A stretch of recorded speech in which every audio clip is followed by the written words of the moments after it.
வணக்கம். இன்னைக்கு world Down syndrome awareness day. So Down syndrome அப்படின்னா என்ன, ஒரு அவேர்னஸ் கிரியேட் பண்ணுறதுக்காக தான் இந்த ஒரு வீடியோ ப்ரெசன்டேஷன்.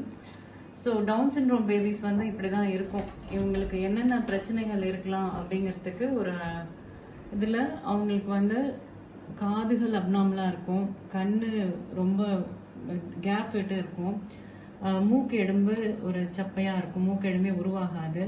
அது இல்லாமல் கைகள் வந்து இவ்வளோ ஷார்ட்டாகவும் ப்ராடாகவும் இருக்கும், குடல் அடைப்பு இருக்கலாம், இருதய பிரச்சனைகள் இருக்கலாம்.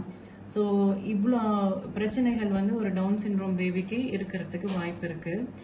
ஸோ இதில் நம்ம மரபணுவில் நம்ம நார்மலாக ஒரு குழந்தையோட ஒரு செல்லில் வந்து ரெண்டு குரோமோசோம்ஸ் இருக்கும், 23 பேரு.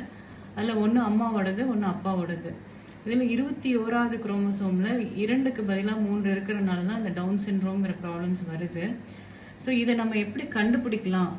11லேருந்து 13 வாரம் 6 நாளில் குழந்தைக்கு அந்த மூக்கு எலும்பு ஃபார்ம் ஆயிருக்காது. அண்ட் இதில் வந்து குழந்தையோட அந்த கழுத்துக்கு கீழே இருக்கிற அந்த தோல் தடிமன் அதிகமாக இருக்கும்.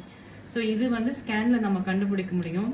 இது கூட நம்ம ரத்த பரிசோதனையில் நம்ம சில ஹார்மோன் சேஞ்சஸ் வச்சு தான் நம்ம டபுள் மார்க்கர் அப்புறம் குவாட்ரபிள் மார்க்கர் அப்படிங்கிறது நம்ம எடுத்து நம்ம டவுன் சிண்ட்ரோம் இருக்கா அப்படிங்கிறது நம்ம பார்க்குறோம். இது வந்து ஸ்க்ரீனிங் தான். இதில் லோ ரிஸ்க் அல்லது ஹை ரிஸ்க் தான் வரும். இதில் வந்து இருக்கா இல்லையாங்கிறது தெளிவாக தெரியாது. இதில் வந்து ரொம்ப அதிக ரிஸ்க்னா நம்ம அதுக்கப்புறம் வந்து டயக்னாஸ்டிக் டெஸ்ட் போவோம்.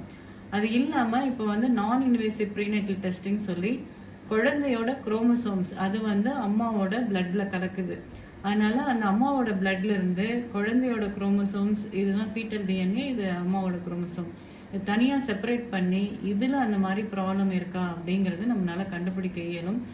ஸோ இது வந்து ஆல்மோஸ்ட் 99% நம்மளால கண்டுபிடிக்க முடியும். ஸோ இது ஆரம்பத்திலே நம்ம ஸ்க்ரீன் பண்ணி ஒரு ஒரு அப்நார்மலான ஒரு சைல்டு உருவாகிறதையோ ஒரு பிறப்பதையோ நம்ம தவிர்ப்போம். ஆல்ரெடி பிறந்த குழந்தைக்கு நம்ம இன்னைக்கு சப்போர்ட்டிவாக இருப்போங்கிற அந்த உறுதியை எடுப்போம். நன்றி.